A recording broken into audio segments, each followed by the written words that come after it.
Sometimes, the hardest part of starting over isn't leaving the past behind. It's discovering the secrets waiting in your new home. Dr. Lila Brennan learned this the hard way when she moved to Cedar Falls, hoping the small town would heal her. Broken heart after a painful divorce, she thought running a quiet veterinary clinic would be simple work. No more big city stress, no more complicated relationships, just helping animals and building a peaceful life. But when farmer Jim Walsh rushed through her doors carrying a puppy with a horribly swollen face crawling with worms, everything changed. More sick animals followed. The townspeople grew quiet when she asked questions.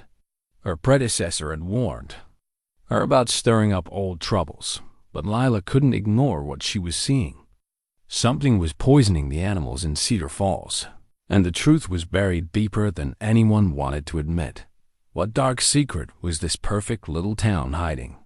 Before we jump back in, tell us where you're tuning in from, and if this story touches you, make sure you're subscribed because tomorrow I've saved something extra special for you. The morning sun cast long shadows across Main Street as Dr. Lila Brennan unlocked the front door of Cedar Falls Veterinary Clinic for what felt like the 100th time in 3 weeks, yet still carried the weight of newness. The brass nameplate beside the entrance still read, Dr. Margaret Chun, DVM in elegant script, a reminder that this wasn't really her clinic yet, just a borrowed life she was trying on for size. At 33, Lila had never imagined herself fleeing to a small town like some wounded animal seeking shelter. 6 months ago, she'd been Dr. Lila Brennan Morrison, co-owner of the largest veterinary practice in Seattle, married to a successful corporate lawyer, living what everyone else called the perfect life. Then came that terrible Tuesday when she'd returned home early from a conference to find Marcus in their bed with his paralegal, a woman barely older than the veterinary students Lila mentored. The divorce had been swift and brutal. Marcus kept the house, most of their savings, and apparently felt entitled to the moral high ground because he'd been honest about wanting out. Lila kept her maiden name, her dignity, and a crushing sense that everything she built meant nothing. The practice she'd helped establish suddenly felt toxic. Every familiar street in Seattle, a reminder of the life that had crumbled beneath her feet. When Dr. Chun's letter arrived handwritten on cream-colored stationery, offering her the chance to take over a small-town clinic while Chun battled her own health issues, it felt like divine intervention. Cedar Falls, Montana, population 3,847, nestled in a valley surrounded by pine-covered hills and promises of peace. No corporate lawyers, no memories lurking around every corner, just animals who needed healing and a community small enough to feel human again. The clinic itself was a converted Victorian house on the edge of downtown, painted sage green with white trim and window boxes that Chun had filled with late-season mums. The waiting room featured mismatched furniture that somehow worked together, a worn leather couch that probably dated to the 1970s, wooden chairs with hand-sewn cushions, and a coffee table stacked with outdated magazines and dog training books. It felt like someone's living room rather than a medical facility, which Lila suspected was exactly the point. Dr. Chun had introduced her to the town 3 weeks ago at what felt like the world's smallest retirement party, held in the back room of Murphy's Diner. The entire gathering could have fit in Lila's old office, but the warmth was undeniable. Mayor Patricia Vine, a woman in her 60s with steel gray hair and the kind of smile politicians perfect over decades, had made a point of welcoming Lila personally. "We're so grateful you're here, dear," Mayor Vine had said, gripping Lila's hands with both of hers. "Dr. Chun has been such a treasure for this community. Big shoes to fill, but I have a feeling you're exactly what Cedar Falls needs." The comment had struck Lila as both welcoming and slightly ominous, though she couldn't pinpoint why. There was something in the mayor's eyes, a watchfulness that didn't quite match her warm words. But then Tom Hartwell had approached, and the strange moment passed. Tom was harder to read than the mare. Mid-40s, with silver threading through brown hair and the kind of weathered hands that spoke of physical work, he'd introduced himself simply as someone who helped out at the animal shelter. His handshake was firm but gentle, and when he smiled, the expression reached his eyes in a way that suggested he didn't smile often enough. "Welcome to town, Dr. Brennan," he'd said. "If you need anything, and I mean anything, don't hesitate to ask. This place has a way of taking care of its own." There had been something in his voice, a weight that suggested he understood what it meant to need taking care of. Later, Chun had quietly mentioned that Tom was a widower whose wife had died of cancer 2 years prior, and that he volunteered at the shelter because he couldn't bear the emptiness of his house. The retirement party had been pleasant enough, filled with stories about Chun's 40 years of service and gentle questions about Lila's background. But she'd noticed how conversations grew quiet when she mentioned wanting to learn about the area's history, how people's eyes would find suddenly fascinating spots on the floor when she asked about local industries or environmental concerns. "You'll find Cedar Falls is pretty quiet," Chun had said during one such moment. "Not much excitement here, which is how we like it. Sometimes it's best not to go looking for trouble where there isn't any." The comment had seemed odd at the time. Who went looking for trouble? But Lila had attributed it to small-town protective instincts. Big city veterinarian moves to rural community. Locals worried she might stir things up. It made sense. Now, 3 weeks later, as she flipped through the appointment book and saw the comfortable rhythm of routine checkups, vaccinations, and the occasional emergency, Lila was beginning to understand what Chun meant. Cedar Falls was quiet, almost unnaturally so for a town this size. She'd grown up in a farming community in Nebraska, and there was usually more drama, disputes over property lines, gossip about who was dating whom, heated discussions about school board decisions. Here, people were polite, friendly, but somehow distant, as if they were all keeping the same secret. The bell above the front door chimed, and Lila looked up to see Tom Hartwell entering with a small border collie mix on a leash. The dog walked with the careful gait of an animal experiencing pain, and Lila immediately shifted into professional mode. "Good morning, Tom. What seems to be the problem with—" She glanced at the chart. "Ranger?"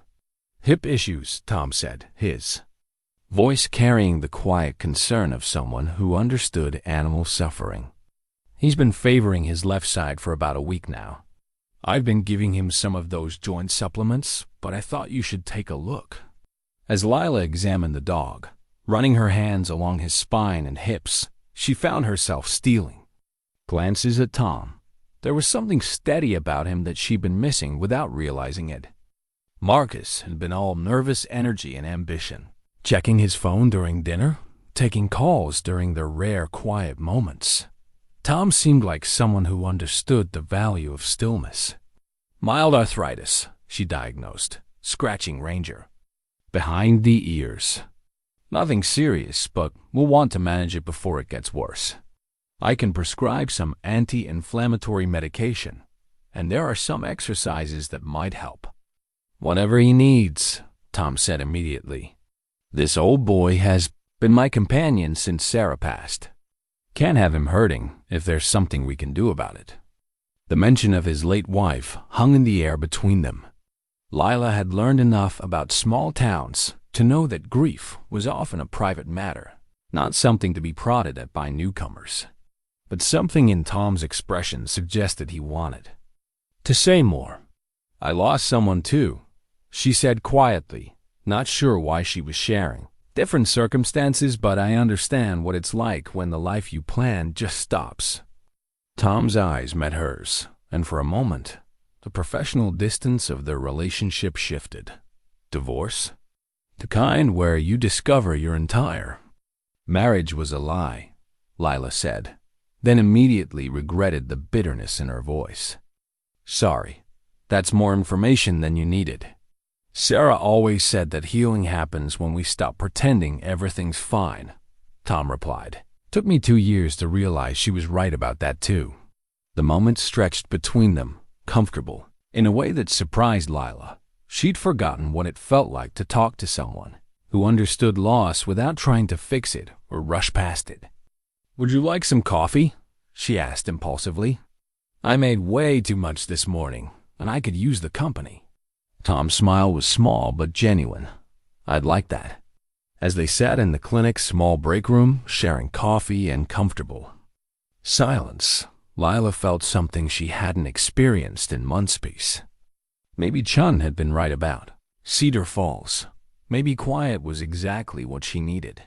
The thought had barely formed when Tom set down his mug and looked at her with an expression that seemed to carry years of careful consideration. "Can I ask you something, Dr. Brennan?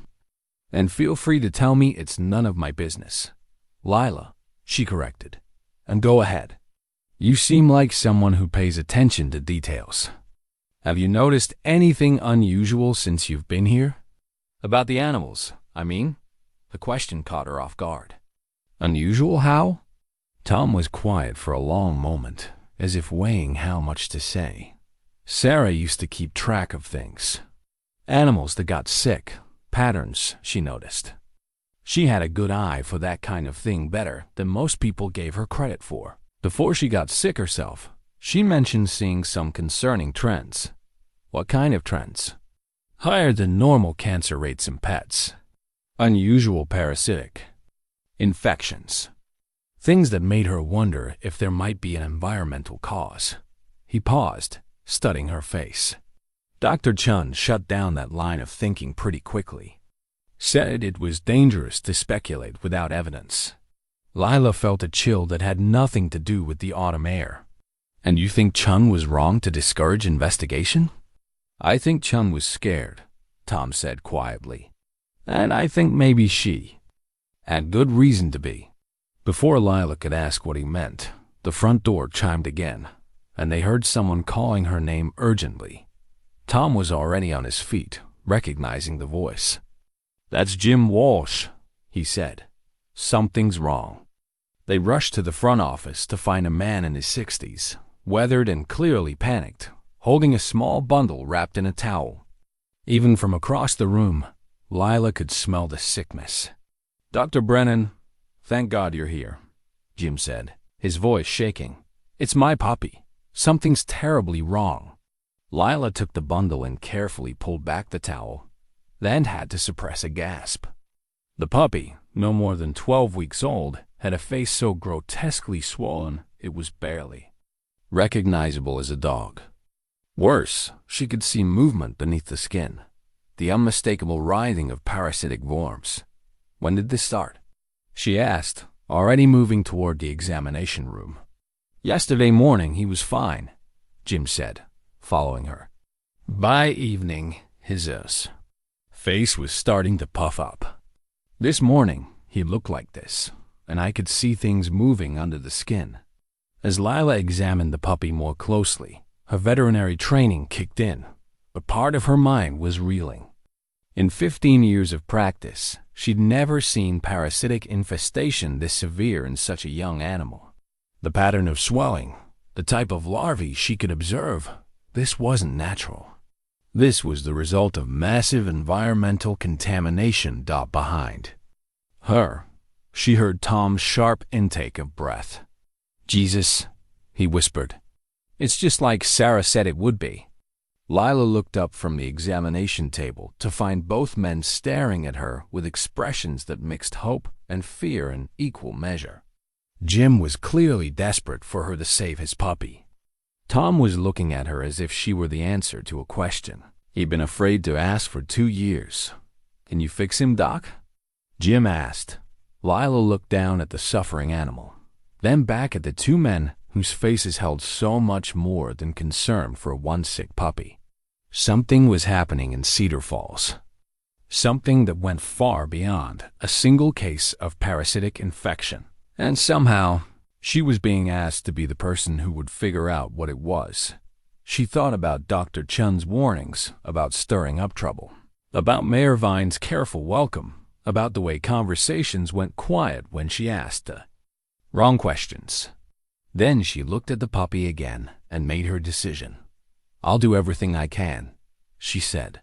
"But first, I need you both to tell me everything you know about what might be causing this."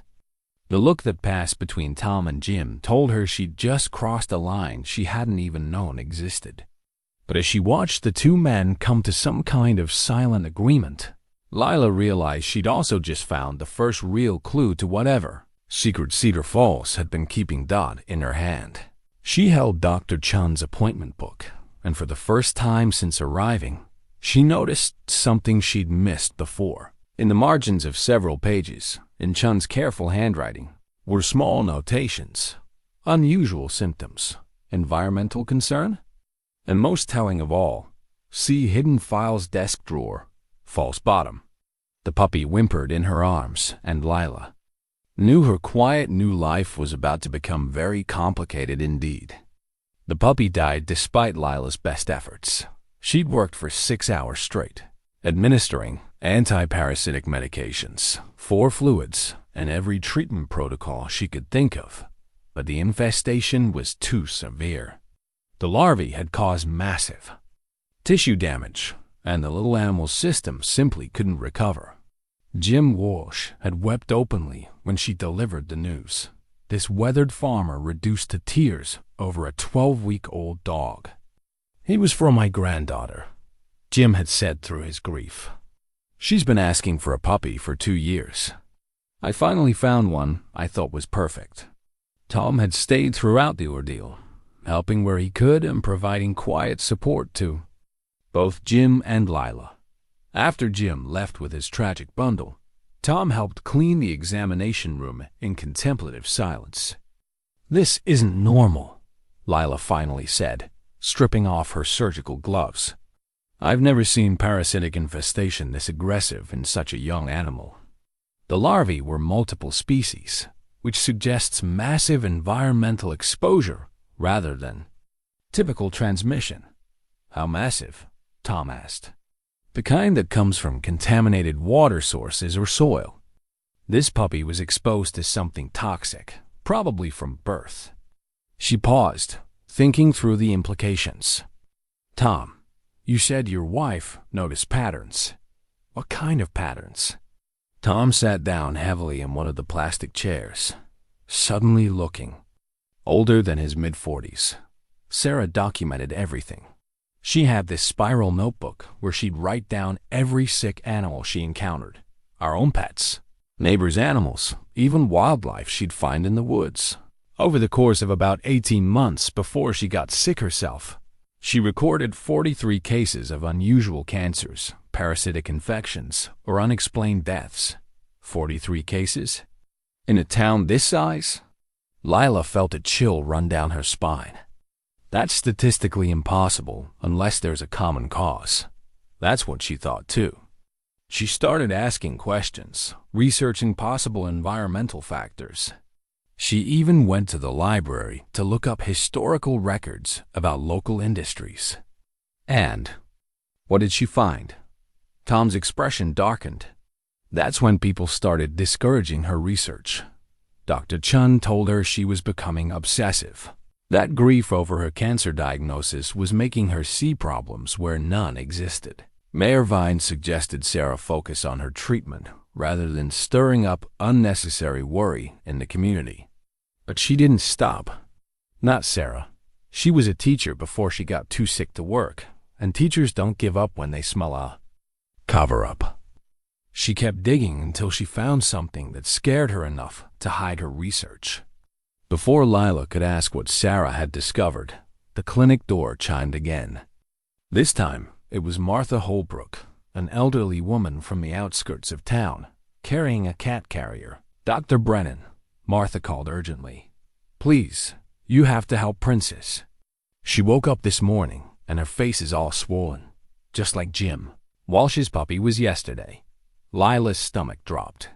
She exchanged a look with Tom that confirmed they were both thinking the same thing. This wasn't going to be an isolated incident. The cat was a 7-year-old Persian with symptoms identical to the puppy: massive facial swelling, visible parasitic movement under the skin, and signs of systemic toxicity. But unlike the puppy, Princess had lived in Cedar Falls her entire life, which meant whatever was causing this had been present in the environment for years. Martha, has Princess been anywhere unusual recently? Any new food, different water source, contact with other animals? Nothing different at all, Martha said, wringing her hands. She's an indoor cat mostly, though she likes to drink from the creek that runs behind my property.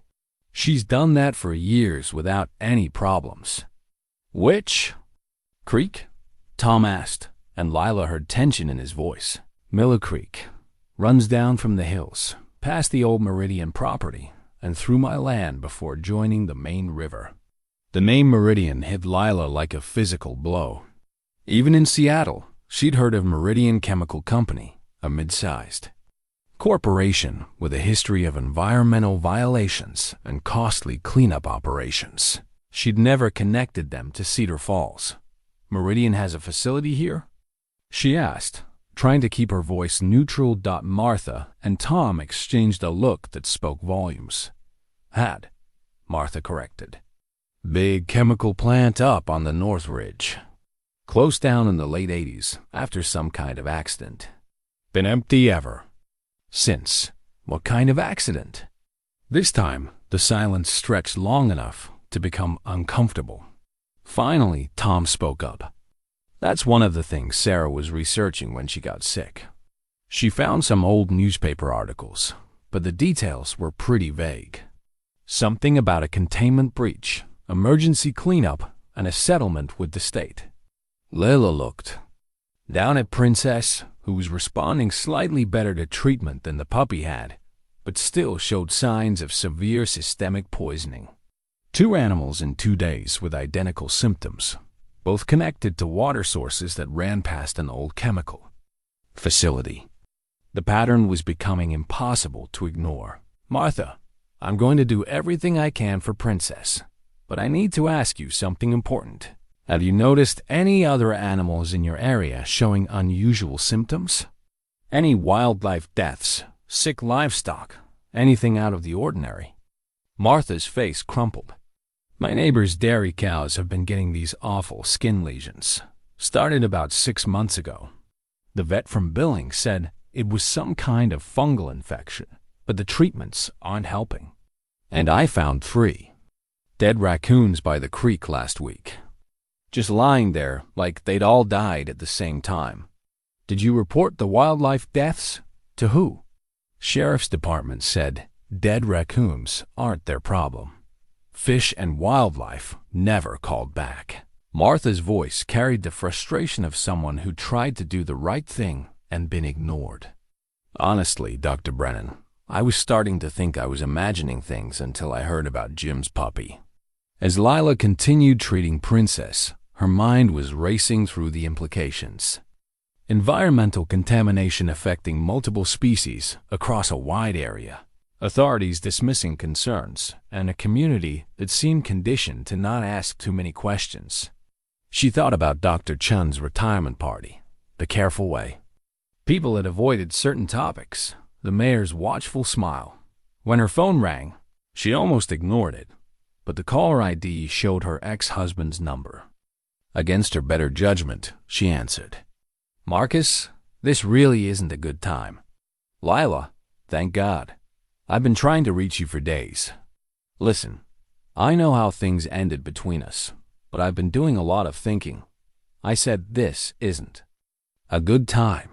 She was using her instruments to extract parasitic larvae from Princess's facial tissue, and the last thing she needed was Marcus's attempt at reconciliation. Just hear me out. I made a mistake. A huge mistake. What I did with Jennifer was unforgivable, but it made me realize what I was throwing away. You're the best thing that ever happened to me, and I want to try again. The irony was almost laughable. 6 months ago, those words would have meant everything to her.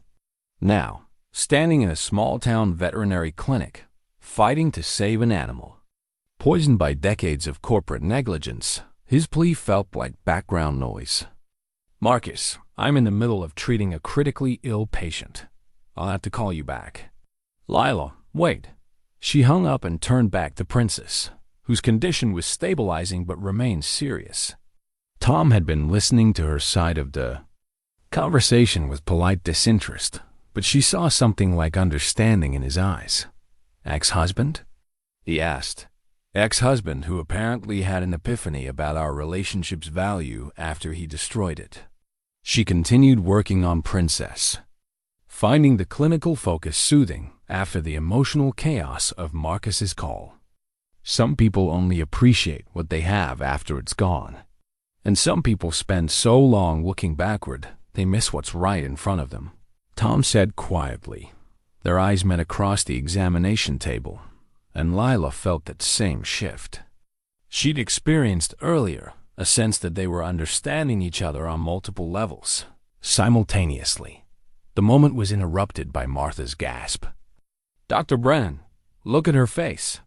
Lila looked down to see that Princess's swelling was noticeably reduced, and the parasitic movement had stopped. The anti-parasitic protocols were working, which meant they'd caught the infestation before it reached the catastrophic stage that had killed Jim's puppy.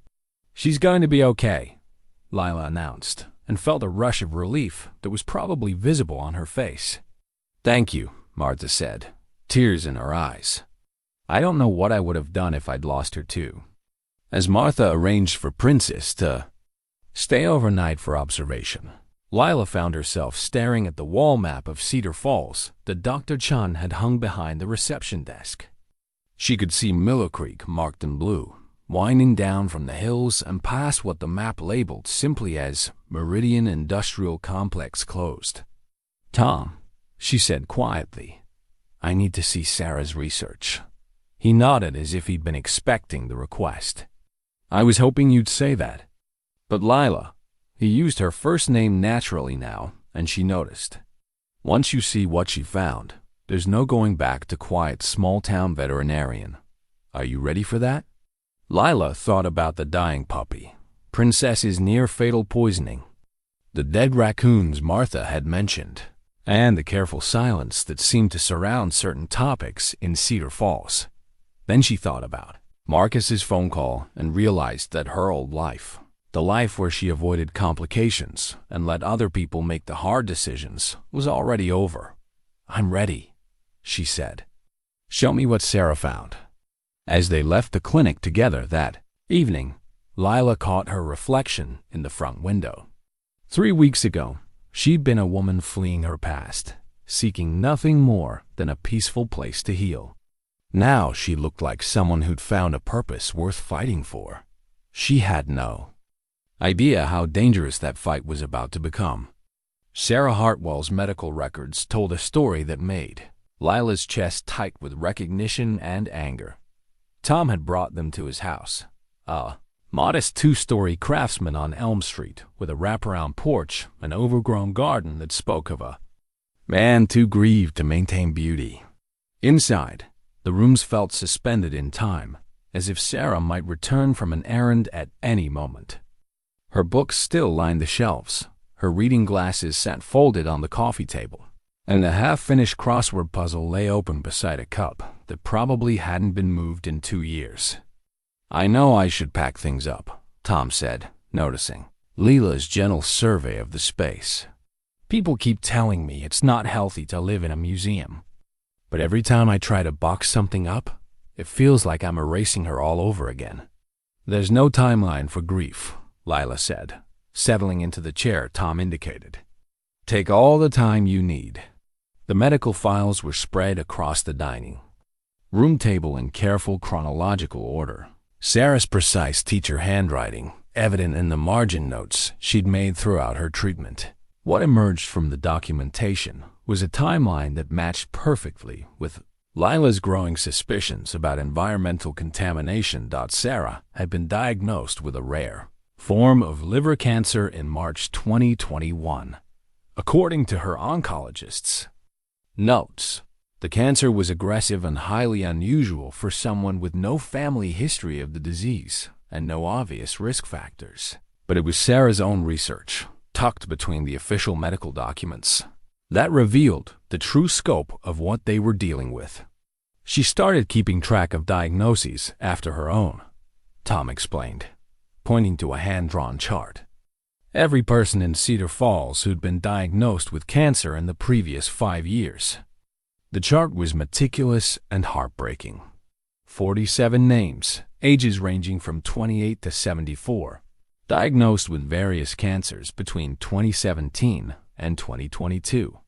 Sarah had noted the type of cancer, the patient's address, and where available, their occupation and length of residence in Cedar Falls. Tom, this is a cancer cluster, Lila said, studying the data with growing alarm. In a town of fewer than 4,000 people, this represents a cancer rate nearly 3 times the national average. That's what Sarah thought too. She took the information to Dr. Chun, who told her correlation wasn't causation and that small population sizes could create statistical anomalies. Lila ran her finger down the list of addresses, noting a pattern. Look at this. Most of these people live in the northern part of town, closest to where the Meridian facility was located. And the highest concentration is along Miller Creek and its tributaries. Sarah noticed that too. That's when she started researching Meridian's history and testing the water herself. Tom pulled out a manila folder filled with photocopied documents. The first was a newspaper clipping from the Cedar Falls Gazette dated September 23, 1987. Chemical spill at Meridian facility prompts emergency response. The article was brief and maddeningly vague, mentioning only that a containment breach involving industrial solvents had been quickly addressed by company officials and state environmental authorities. This is it? Lila asked. This is all the local coverage? Sarah thought the same thing. She went to the state library in Helena and found more detailed coverage in the Billings papers. Tom handed her several more clippings. The story that emerged from the larger newspapers was more disturbing. The Meridian Chemical Company facility had experienced what officials called a catastrophic failure of multiple containment systems, resulting in the release of an estimated 200,000 gallons of industrial waste into the local watershed. The waste included heavy metals, organic solvents, and what one environmental engineer described as a cocktail of compounds with known carcinogenic properties. The cleanup had taken 3 months and cost the company $4.2 million in remediation efforts and state fines. But reading between the lines, Lila could see that the cleanup had been rushed and incomplete. Several environmental groups had raised concerns about long-term contamination, but their warnings had been dismissed by state officials who accepted Meridian's assurances that all contaminated soil and water had been properly addressed. The facility closed permanently in 1988, Tom said, officially due to changing market conditions. But Sarah found financial records showing the company was facing massive lawsuits from environmental groups. What happened to those lawsuits? Tom's expression darkened. That's where things get interesting. Sarah found records of a sealed settlement agreement reached in 1989. All parties agreed to confidentiality, and the environmental groups withdrew their legal challenges in exchange for an undisclosed financial settlement. Lila felt a chill of recognition. Sealed settlements were often used to hide corporate wrongdoing, allowing companies to make problems disappear without admitting fault or implementing real solutions. So nobody ever found out if the cleanup actually worked. Nobody except the people who started getting sick, Tom said quietly. The next document in Sarah's collection was a hand-drawn map of Cedar Falls showing the location of every cancer diagnosis she'd tracked. The pattern was unmistakable, a roughly oval cluster, centered on Miller Creek, with the highest concentration of cases within 2 miles of the old Meridian facility. She was building a case, Lila realized. Sarah was documenting evidence of ongoing environmental contamination. She was trying to save people's lives, Tom said, and for the first time since she'd met him, Lila heard anger in his voice, including her own, if she'd had more time. The medical records showed that Sarah's cancer had progressed aggressively despite treatment. But her personal notes revealed something even more heartbreaking. She'd suspected the connection between her illness and environmental contamination from the beginning, and she'd spent her final months trying to prove it rather than focusing solely on her treatment. "Tom, I need to ask you something, and it might be painful." He nodded, already knowing what was coming. "Do you think Sarah's focus on the environmental research affected her treatment decisions? Did it take time and energy away from fighting her cancer?" Tom was quiet for a long moment, staring at his wife's careful handwriting. I asked her the same thing. Begged her to just focus on getting better, to let someone else worry about solving the town's problems. What did she say? She said that if she was right about the contamination, more people were going to get sick and die if someone didn't speak up. And if she was wrong, the research wouldn't hurt anyone. But if she was right and did nothing, his voice broke slightly. She couldn't live with that, even if living meant ignoring the truth. Lila reached across the table and covered his hand with hers. "She sounds like she was an extraordinary person." She was, and she was right about the contamination. I know she was. He looked up at Lila with eyes that held 2 years of grief and frustration. "The question is, what do we do about it now?" Before Lila could answer, her phone buzzed with a text message. The number was unfamiliar, but the message made her blood run cold. "New veterinarian should focus on helping animals, not stirring up old problems. Some sleeping dog should stay asleep." Tom saw her face change and immediately moved to look at the phone. "Jesus," he whispered. "How did they get your number? More importantly, how did they know we were researching this?" Lila's mind was racing through the possibilities. "We haven't talked to anyone else about Sarah's files. Unless someone's been watching us." Tom moved to the front window and peered through the curtains. "There's a car parked across the street that I don't recognize. Silver sedan, tinted windows." Lila joined him at the window. The car was generic enough to be forgettable, but something about its placement suggested surveillance rather than a casual visit to the neighborhood. "Tom, I think we need to be more careful about this investigation. Are you having second thoughts?"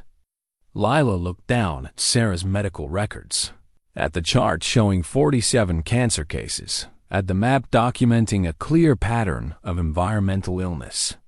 Then she thought about Jim Walsh's dead puppy and Princess's near-fatal poisoning. "No," she said firmly, "but I think we need help. And I think we need to start documenting everything in case something happens to us." Tom nodded grimly. Sarah always said the truth has a way of surfacing, even when powerful people try to bury it. "Then let's make sure her research sees the light of day," Lila said, "whatever it costs." As they began photographing Sarah's documents, neither of them noticed the silver sedan pull away from the curb and disappear into the evening shadows. But both of them felt the weight of eyes watching, and the certainty that their investigation had just moved from curious inquiry to something much more dangerous. The laboratory results arrived 3 days later, and they confirmed Lila's worst fears. She'd sent water and soil samples from Miller Creek to an independent testing facility in Denver, paying for the analysis out of her own pocket to avoid any potential conflicts with local authorities. The report was 23 pages of technical data that painted a picture of environmental contamination so severe it bordered on the criminal. Heavy metals including lead, mercury, and cadmium were present at levels 50 to 200 times higher than EPA safety standards. Organic compounds consistent with industrial solvents show concentrations that will be lethal to aquatic life and dangerous to any mammal drinking the water regularly. Most disturbing of all, the soil samples revealed a cocktail of carcinogenic compounds that created what the lab report described as an ongoing public health emergency. Lila sat in her clinic office, staring at the data and feeling the weight of what she'd uncovered. This wasn't just environmental contamination. It was proof of a decades-long poisoning of an entire community. Every animal that drank from Miller Creek, every person whose well water was connected to the contaminated aquifer, every child who played near the affected areas was being slowly poisoned. Her phone rang, interrupting her horrified contemplation. Tom's voice was tense with excitement and worry. "Lila, you need to come over right away. I found something in Sarah's things, something she hid from me until now." 20 minutes later, she stood in Tom's attic, looking at a cardboard box marked Teaching Materials World History in Sarah's careful script. Inside, beneath a layer of lesson plans about European colonialism, was a treasure trove of research that made Sarah's previous documentation look preliminary. The centerpiece was Sarah's personal diary from her final year, not the medical journal Lila had seen before, but a leather-bound book where Sarah had recorded her private thoughts about the investigation. The entries revealed a woman who'd known she was racing against time and had documented everything she could discover about Meridian's impact on Cedar Falls. "Listen to this," Tom said, reading from an entry dated 6 months before Sarah's death. "I drove up to the old Meridian facility today. The gates are chained shut, but you can see the buildings from the road. What struck me wasn't the decay. It was how green everything is around the main processing building. Not normal green, but the artificial brightness of plants growing in soil oversaturated with nitrogen compounds. The kind of green you see around septic system leaks." Lila looked up from the diary. She thought they were still actively contaminating. "Keep reading." Sarah's next entry was even more disturbing. Found 3 more dead deer near the north fence line. All showed signs of liver failure. Collected tissue samples and sent them to the same lab that tested my blood. If I'm right about this, Meridian didn't just contaminate the area in 1987. They've been using the abandoned facility as an illegal dump site for 35 years. "Tom, do you still have those tissue samples or the lab results?" Sarah hid everything. He pulled out a manila envelope marked insurance papers and spread its contents across his kitchen table. Test results for deer, raccoons, and water samples, going back 2 years, all showing the same pattern of contamination, and all getting progressively worse over time. The documentation was comprehensive and damning. Sarah had essentially conducted a one-woman environmental impact study, and the results painted Cedar Falls as a community under siege from corporate poisoning. But the most shocking discovery was yet to come. "There's more," Tom said, handing her a photocopied legal document. This is what scared her into hiding everything. The document was a settlement agreement from 1988 between Meridian Chemical Company and the families of 7 Cedar Falls residents who had died from cancer between 1985 and 1987. The company had paid out $2.3 million in wrongful death settlements while admitting no fault or responsibility. 7 people died within 2 years of the spill, Lila said, scanning the names on the settlement. And the company paid their families to stay quiet. Now look at this. Tom handed her another document, a list of Cedar Falls residents who had signed non-disclosure agreements in exchange for what the legal papers described as medical assistance payments. The list contained 43 names, and many of them matched the cancer cases Sarah had documented in her more recent research. They've been paying people to keep quiet about their illnesses, Lila realized, providing just enough money for medical bills to ensure families don't pursue legal action or talk publicly about the connection to environmental contamination. Sarah figured out the pattern. The sicker someone got, the more likely they were to receive an offer of voluntary assistance from a Meridian subsidiary, always with a non-disclosure agreement attached. Lila felt sick. It's the perfect system. People who are fighting for their lives don't have the energy or resources to challenge a major corporation. They take the help they can get and agree to stay quiet in exchange. The diary's final entries showed Sarah struggling with whether to expose what she'd learned or accept a medical assistance offer that would have paid for experimental treatments not covered by insurance. What did she decide? Tom's voice was thick with emotion. She decided to hide the evidence where I'd find it eventually and fight her cancer without taking their money.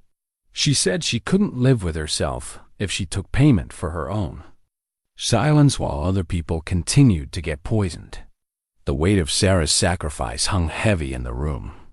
She'd chosen to die rather than become part of the cover-up, and she'd trusted Tom to carry on her work.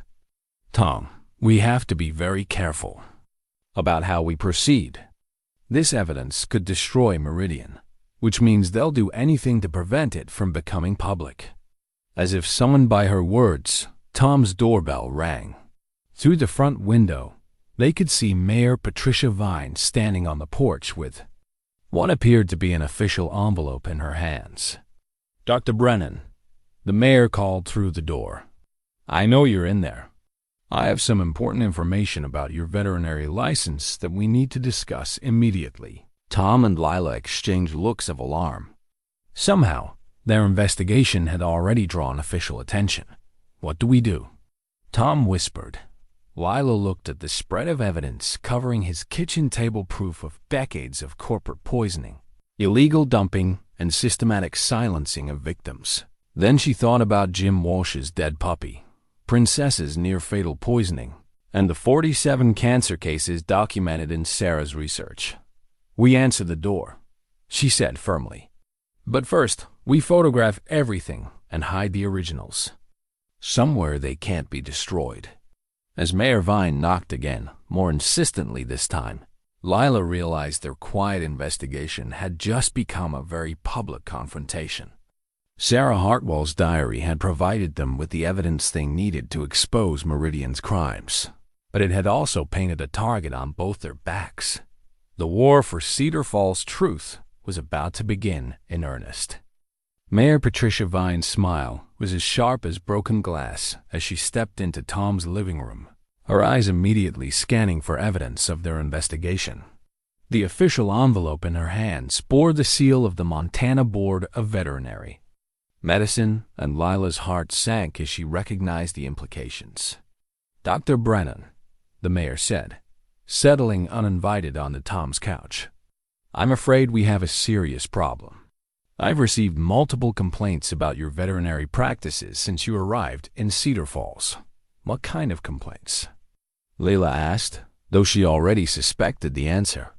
Allegations that you've been making unfounded claims about environmental contamination, suggesting that local water sources are dangerous and causing unnecessary panic among pet owners. Mayor Vine opened the envelope and extracted several official-looking documents. The board has initiated a formal investigation into your conduct. Tom stepped forward, his jaw tight with anger. That's ridiculous. Lila has been nothing but professional. She saved Martha Holbrook's cat when it was poisoned by parasites, Mayor Vine interrupted smoothly. Common parasites that occur naturally in rural environments. Dr. Chun treated dozens of similar cases over the years without suggesting some kind of environmental conspiracy. Lila felt a surge of cold fury. Mayor Vine, I've documented severe chemical contamination in Miller Creek that poses a direct threat to both animal and human health. The laboratory results obtained through unauthorized sampling of private property. The mayor cut her off. Trespassing, if we want to be technical about it, and submission of samples to out-of-state facilities without proper chain of custody documentation, which calls into question the validity of any results. The legal trap was elegant and thorough. Somehow, they'd known exactly what Lila was doing and had prepared countermeasures designed to discredit both her evidence and her professional standing. How did you know about the lab tests? Tom asked suspiciously. Mayor Vine's smile became even more predatory. Cedar Falls is a small community, Mr. Hartwell. People talk.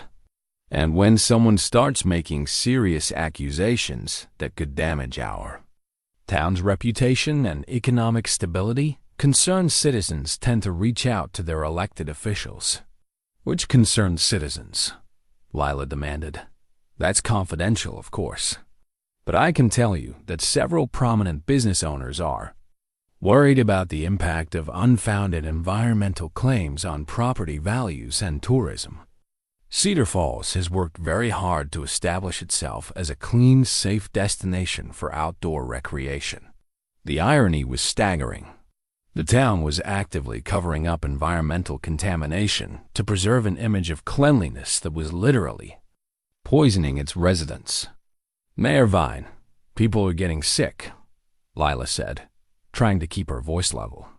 I have documentation showing cancer rates in this community that are 3 times the national average. You have amateur statistical analysis based on incomplete data and unverified assumptions, the mayor replied firmly. And you're using that analysis to make claims that could cause real harm to real people's livelihoods. She stood and walked to Tom's front window, looking out at the street with the satisfied expression of someone who held all the cards. Dr. Brennan, I'm going to give you some advice that I hope you'll take in the spirit it's intended. You came to Cedar Falls seeking a fresh start after some personal difficulties. The community welcomed you. Dr. Chun recommended you, and we all hoped you'd find the peace and stability you were looking for. The veiled reference to her divorce felt like a slap. Somehow, they'd researched her background and were prepared to use her personal vulnerabilities against her. But if you continue down this path of making inflammatory accusations based on questionable evidence, I'm afraid your fresh start is going to become a very public professional disaster. The veterinary board takes these complaints seriously, especially when they involve a practitioner who may be struggling with personal issues that affect their judgment. Tom moved to stand beside Lila, a gesture of solidarity that wasn't lost on the mayor. Patricia, what you're describing sounds a lot like intimidation. What I'm describing, Tom, is the reality of professional responsibility. Dr. Brennan has a choice to make. She can focus on providing quality veterinary care to our community, or she can continue pursuing this fantasy about environmental contamination and face the professional consequences. The mayor moved toward the door, then paused as if struck by a sudden thought. Oh, and Dr. Brennan?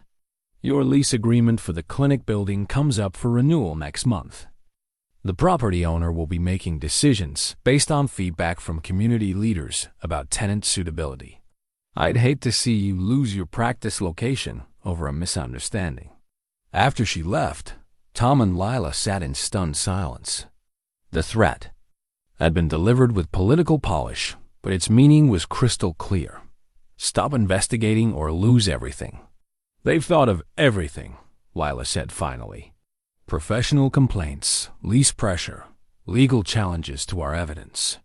Someone has been planning this response for a while, which means they knew we were getting close to something important. Tom moved to the window and watched Mayor Vine's car disappear down the street. The question is, what do we do now? Lila looked at Sarah's diary, still open on the kitchen table, to an entry about her decision to reject Meridian's medical assistance offer. Sarah had faced the same choice: accept the status quo and stay quiet, or fight for the truth regardless of personal cost. We continue the investigation, but we get smarter about it. They're using official channels against us, which means we need to find allies who operate outside those channels. What kind of allies? Before Lila could answer, her phone rang. The caller ID showed Marcus's number, and she almost declined the call before realizing that his timing might be more than coincidental. Marcus, this really isn't. Lila, thank God you answered. Listen, I got a very strange phone call this afternoon. Someone claiming to represent a law firm asked a lot of questions about your mental state during our divorce. Whether you'd shown signs of paranoid thinking or professional instability. Ice ran through Lila's veins. What did you tell them? I told them to go to hell and hung up. But Lila, what's going on? Are you in some kind of trouble? For the first time since their marriage ended, Marcus sounded like the man she'd fallen in love with, concerned, protective, and genuinely worried about her welfare rather than his own interests. I'm uncovering something the powerful people want to keep buried, she said carefully. And they're trying to discredit me before I can expose them. What kind of something? Lila looked at Tom, who nodded encouragingly. Maybe it was time to start building a network of allies, even if it meant trusting people from her past she'd written off. Corporate environmental contamination that's been poisoning a community for 35 years. I have evidence, but they're using legal and professional pressure to silence me. Marcus was quiet for a long moment. Lila, you know I'm a corporate attorney, right?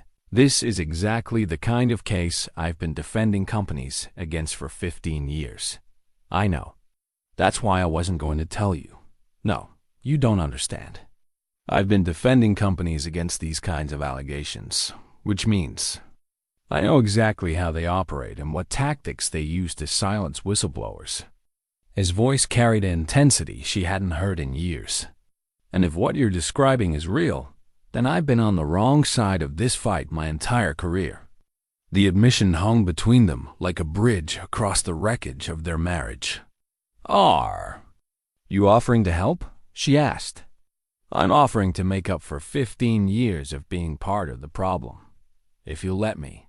Lila looked at Tom, who was listening with growing amazement to this unexpected turn of events.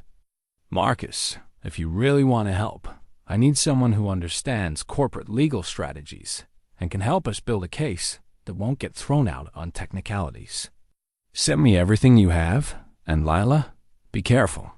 If they're already trying to discredit you professionally, the next step is usually much more serious. After she hung up, Tom shook his head in wonder. Your ex-husband is a corporate lawyer who wants to help us take down a corporation? Life is full of surprises, Lila said. The question is whether we can trust him. Do we have a choice? Lila looked at the evidence spread across Tom's table, thought about Mayor Vine's threats and the complaints filed against her professional license, and realized that their investigation had moved far beyond what two people could handle alone. No, she said, we don't. But if we're going to do this, we need to be prepared for the possibility that things are going to get much worse before they get better. Outside, the silver sedan was parked across the street again, its tinted windows reflecting the afternoon sun like dark, watching eyes. The break-in happened on a Tuesday night while Lila was having dinner with Tom at Murphy's Diner, discussing their next moves in whispered conversations over meatloaf and mashed potatoes. They returned to find her clinic's front door standing, open and the interior systematically ransacked. Every file cabinet had been emptied, examination room drawers pulled out and dumped, and her computer hard drive removed entirely. But the intruders had been careful. Nothing was damaged, just searched. With the kind of professional thoroughness that suggested this wasn't random vandalism. They were looking for Sarah's research, Tom said, surveying the chaos. Good thing we hid the originals. Lila knelt beside her desk and felt underneath the bottom drawer until her fingers found the small cavity she'd carved out weeks earlier. The USB drive containing digital copies of all their evidence was still there, along with the business card for the environmental journalist Marcus had recommended. They didn't find everything, she said with grim satisfaction. But they've sent a clear message that our investigation is making someone very nervous. Sheriff Brad Coleman arrived 20 minutes later, a man in his 50s with the deliberate pace of someone who'd seen most of what small-town life could offer. He walked through the clinic with professional detachment, making notes and taking photographs. But Lila noticed he seemed more interested in what might be missing than in who might have taken it. Any idea what they were after, Doc? Sheriff, Coleman asked. Medical records, drugs, that kind of thing? Nothing medical was touched, Lila replied carefully. They seemed focused on my personal files and research materials. Research materials? What kind of research does a veterinarian do? The question felt loaded, and Lila caught Tom's warning glance. Environmental health factors that might affect local animal populations. Standard epidemiological work. Sheriff Coleman's expression didn't change, but something in his eyes grew watchful. "You've been sharing this research with anyone outside the community? Why would that matter for a break-in investigation?" "Just trying to understand if there might be outside interest in your work. Sometimes people from environmental groups or media outlets will go to great lengths to get information they think supports their agenda." The implication was clear. The break-in was being framed as the work of outside agitators rather than an attempt to suppress local investigation. Another piece of the cover-up machinery clicking into place. "Sheriff, someone broke into my clinic and stole my computer equipment. Are you planning to investigate that crime, or are you more interested in questioning my research activities?" "Sheriff." Coleman's smile was thin and professional. "Of course we'll investigate, Doc. But in a community this size, it helps to understand all the angles. I'll be in touch if we find anything." After he left, Tom helped Lila clean up the ransacked office. As they worked, she found herself fighting a growing sense of isolation. The break-in had been a message, but it had also been a demonstration of how thoroughly the opposition controlled the local power structure. Police, government, probably the courts, all lined against anyone who might threaten the carefully maintained silence about Meridian's contamination. "Tom, we need to accelerate our timeline," she said, stacking scattered patient files. "They're not just trying to discredit us anymore. They're actively working to destroy our evidence."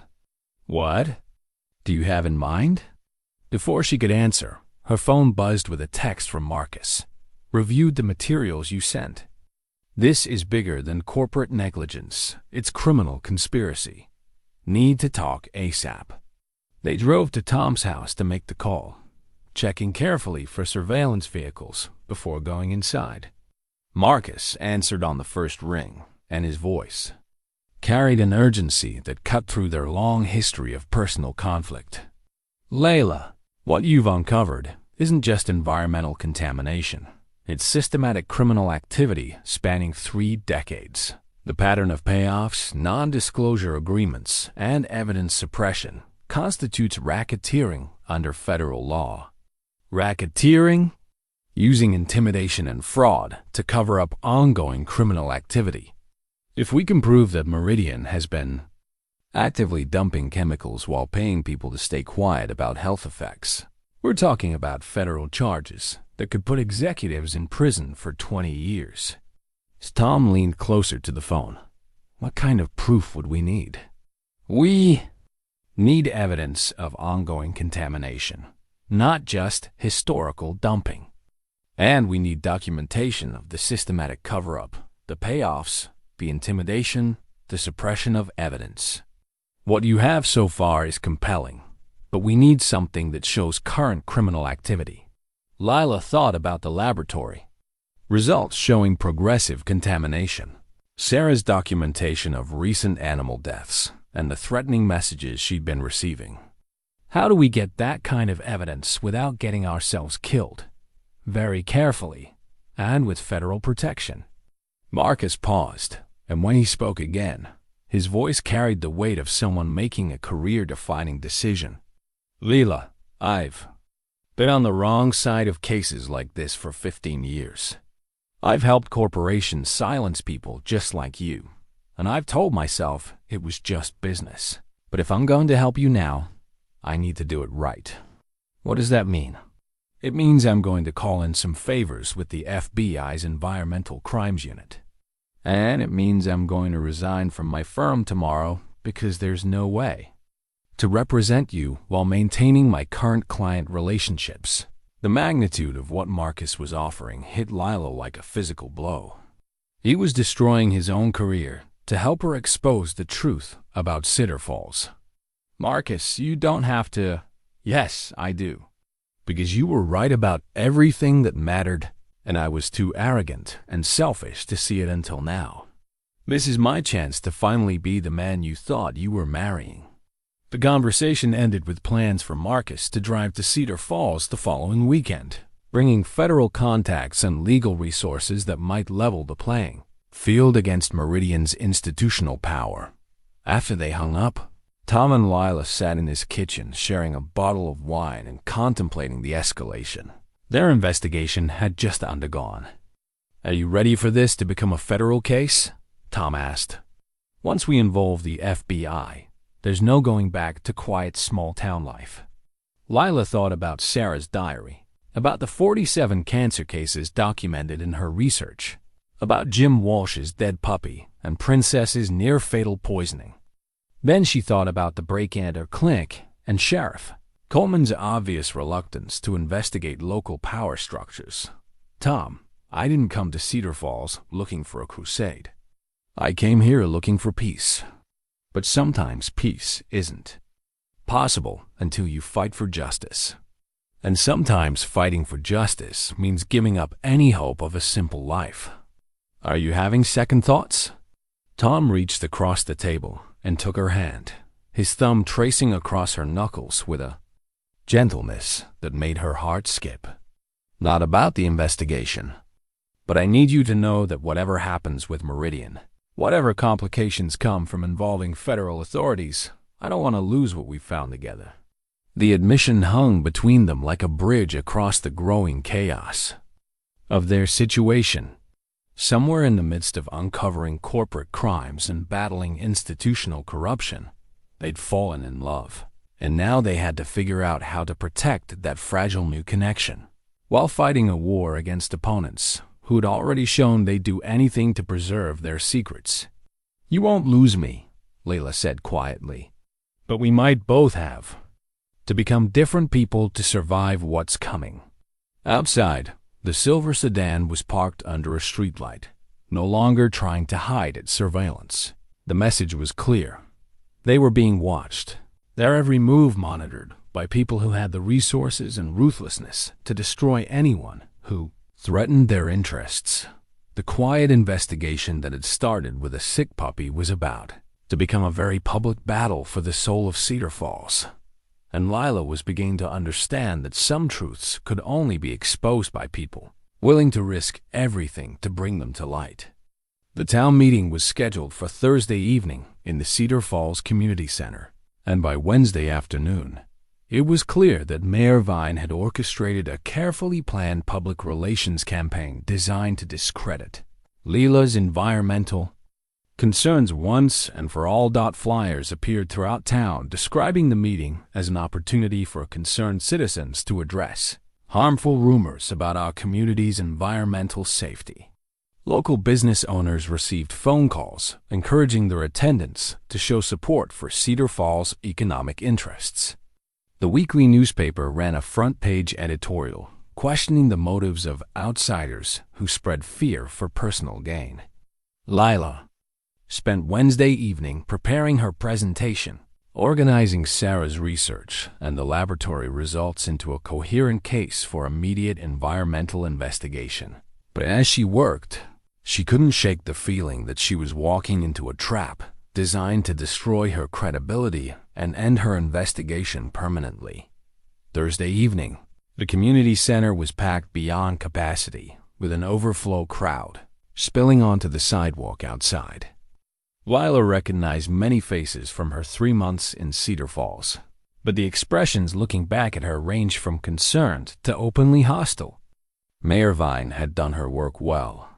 "Ladies and gentlemen," the mayor began, "we're here tonight to address some serious allegations that have been made about our community's environmental safety. Dr. Lila Brennan has been sharing concerns about local contamination, and I thought it was important for everyone to hear these concerns directly and ask questions about the evidence behind them." It was a masterful setup framing. Lila's presentation has unproven allegations while positioning the mayor as the reasonable authority figure protecting community interests. Lila stood to present her findings, feeling the weight of hundreds of eyes examining her every word and gesture. She began with the laboratory results, explaining in simple terms how the contamination levels in Miller Creek pose serious health risks to both animals and humans. The data shows heavy metals at concentrations that exceed EPA safety standards by factors of 50 to 200, she said, holding up the official laboratory report. This level of contamination doesn't occur naturally. It's the result of industrial dumping that's been ongoing for decades. A man in the back called out, "How do we know those test results are real? Anyone can fake laboratory reports." Before Lila could respond, Mayor Vine stood smoothly. "That's an excellent question, Robert. Dr. Brennan, can you explain the chain of custody for these samples? Were they collected with proper oversight to ensure their validity?" The trap was elegant. Lila's samples had been collected privately, without official oversight, specifically because she couldn't trust local authorities to conduct an honest investigation. But explaining that to a hostile crowd would only reinforce the narrative that she was operating outside proper channels. "I collected the samples myself using standard environmental testing protocols, without permits," Mayor Vine interrupted gently, "and from private property, which raises questions about both the legality of the collection and the reliability of the results." The crowd's murmur suggested that Vine's framing was taking hold. Lila felt control of the narrative slipping away, despite the strength of her evidence. "Mayor Vine, the contamination I've documented is killing animals and making people sick. 47 residents of this community have been diagnosed with cancer in the past 5 years. Correlation is not causation," came a voice from the crowd. "People get cancer everywhere. That doesn't mean it's environmental." Lila recognized. The speaker is David Cross, Meridian Chemical Company's current operations manager. She'd seen his name on recent corporate filings, but had never met him face to face. He was younger than she'd expected, maybe 40, with the kind of earnest demeanor that made him seem trustworthy despite representing the company she was trying to expose. "Mr. Cross," she said, "your company was responsible for the 1987 chemical spill that started this contamination. Don't you think Meridian has a responsibility to address the ongoing health impacts?" Cross stood, and Lila was surprised to see what looked like genuine concern in his expression. "Dr. Brennan, I understand your passion for environmental protection, but making accusations based on incomplete data doesn't help anyone. If you truly believe there are current environmental issues in Cedar Falls, why not work with us to conduct proper scientific investigation?" The offer sounded reasonable, almost generous, and Lila could see it was having exactly the effect Cross intended. The crowd was nodding, seeing him as the rational voice offering cooperation, while she appeared to be the outside agitator making inflammatory accusations. "Because your company has spent 35 years covering up the truth about contamination," Lila replied, her frustration bleeding into her voice. "The people of Cedar Falls have been paying the price with their health, while Meridian has been paying them to stay quiet." "That's a serious accusation," Cross said calmly. "Do you have evidence of any cover-up?" This was the moment Lila had to decide how much to reveal. Sarah's research documenting the systematic payoffs and non-disclosure agreements was her most powerful evidence. But exposing it publicly would put everyone who had taken Meridian's money at legal risk. Before she could answer, Cross continued with what sounded like genuine puzzlement. "Dr. Brennan, I've been managing Meridian's Cedar Falls operations for 3 years, and I can assure you that we're not engaged in any active dumping or contamination. The facility has been essentially dormant since the 1990s. Then how do you explain the progressive contamination shown in these test results?" Lila demanded, holding up the laboratory reports. Cross looked at the documents with what appeared to be sincere interest. "I'd very much like to see those results. In fact, I'd welcome the opportunity to have our environmental consultants review your data and conduct independent testing to verify or refute your findings." The offer was so reasonable delivered with such apparent sincerity that Lila felt momentarily off balance. This wasn't the corporate stonewalling she'd expected. Cross seemed genuinely interested in getting to the truth. "Mr. Cross," she said carefully, "are you saying that Meridian would cooperate with an independent environmental investigation of the contamination?" "I'm saying that if there's really ongoing contamination affecting this community, I want to know about it as much as you do. My own family lives here, Dr. Brennan. My 8-year-old daughter drinks the same water everyone else does." The admission hit the crowd like an electric shock. David Cross wasn't just Meridian's operations manager. He was a Cedar Falls resident whose own family was potentially affected by the contamination. Lila had documented. Mayor Vine looked as surprised as everyone else, which suggested this wasn't part of her carefully orchestrated public relations strategy. "Mr. Cross," Vine said quickly, "I don't think we need to—" "Patricia, with all due respect, if there's a chance that our children are being poisoned by industrial contamination, I think we need to take that possibility very seriously." Cross turned back to Lila. "Dr. Brennan, I'd like to propose something. Give me access to your test results and research. Let me review everything you found, and I'll provide you with complete access to Meridian's current operations and historical records." The offer was so unexpected that Lila found herself speechless. Everything she'd learned about corporate cover-ups suggested that Meridian should be fighting her investigation, not offering cooperation. "Why would you do that?" she asked suspiciously. Cross's expression grew grave. "Because 3 months ago, my daughter Emma was diagnosed with a rare form of childhood leukemia. Her oncologist said it was probably environmental, but couldn't identify a cause. If your research can explain why my 8-year-old is fighting for her life, then I want to know the truth, regardless of what it costs my company." The community center had gone completely silent. David Cross, Meridian's representative, had just admitted that his own child was suffering from the kind of illness Lila had been documenting. "Mr. Cross," Lila said slowly, "are you saying that Meridian Chemical Company will cooperate with a full environmental investigation of Cedar Falls?" "I'm saying that David Cross, father of a sick child, will do whatever it takes to find out if corporate negligence has been poisoning our community, even if it means exposing crimes committed by my own employer." Mayor Vine looked like she'd been struck by lightning. This was clearly not the outcome she'd planned for the evening. "David," she said urgently, "I don't think you should make commitments on behalf of the company without proper authorization." "Patricia, I'm not speaking for Meridian Chemical Company right now. I'm speaking as a father whose child is dying from what appears to be environmental poisoning." Cross's voice carried a weight of grief and determination that silenced the mayor's objections. As someone who may have been unknowingly complicit in covering up the source of that poisoning, Tom, who had been sitting quietly in the back of the room, stood up. "Mr. Cross, what exactly are you offering?" "Complete transparency.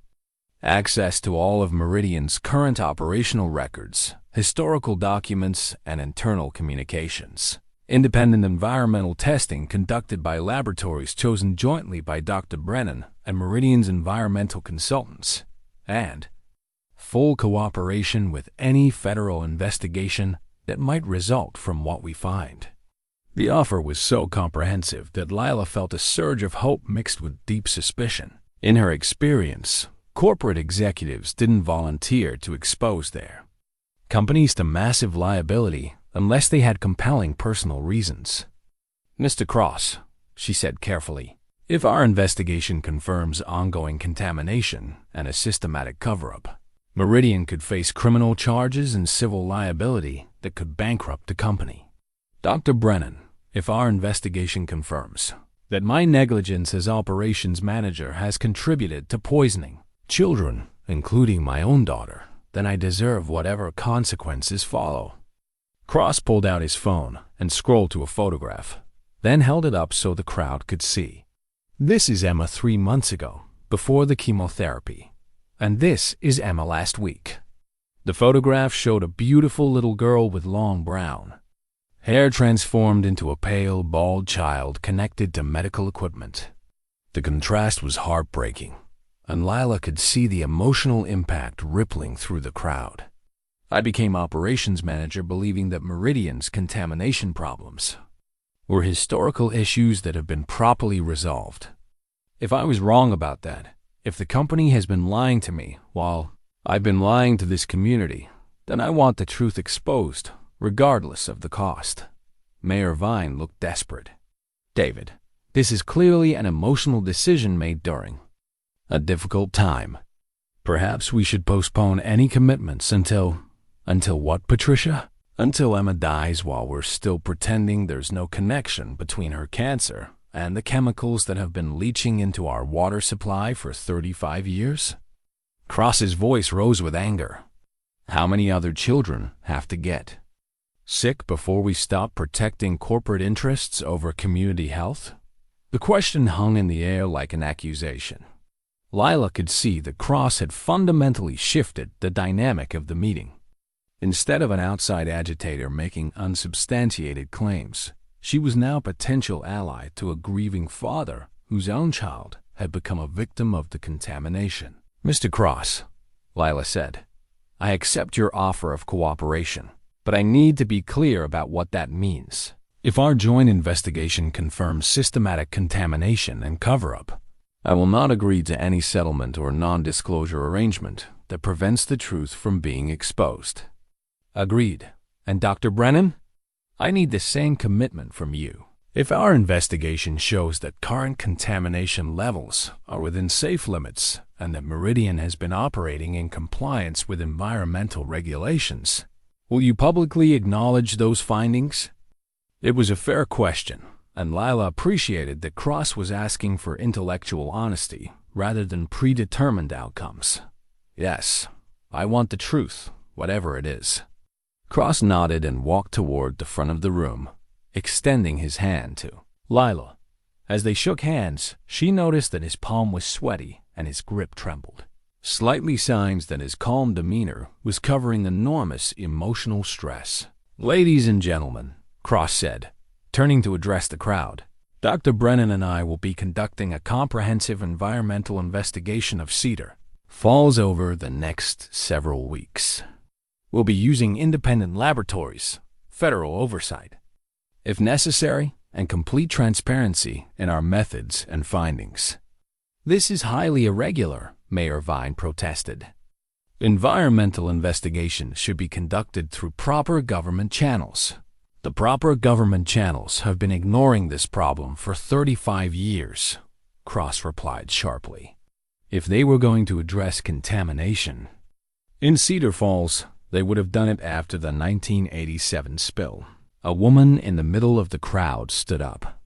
Mr. Cross, what if the investigation shows that people have been getting sick because of company negligence? What happens then?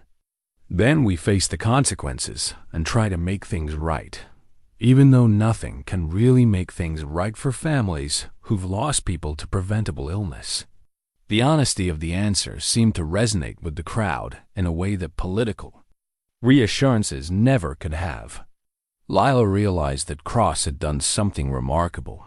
He turned to public relations disaster into a moment of genuine community leadership. As the meeting broke up, people approached Cross with their own stories of illness, environmental concerns, and family members who died from cancer. Lila watched him listen to each story with evident pain, recognizing that every account represented another potential connection between Meridian's contamination and human suffering. Tom joined her as they watched Cross comfort Martha Holbrook, who was crying as she described her husband's death from liver cancer 2 years earlier. What do you think? Tom asked quietly. Is this for real, or is Cross the most sophisticated corporate manipulator you've ever met? Lila studied Cross's face as he promised Martha that her husband's medical records would be included in their investigation.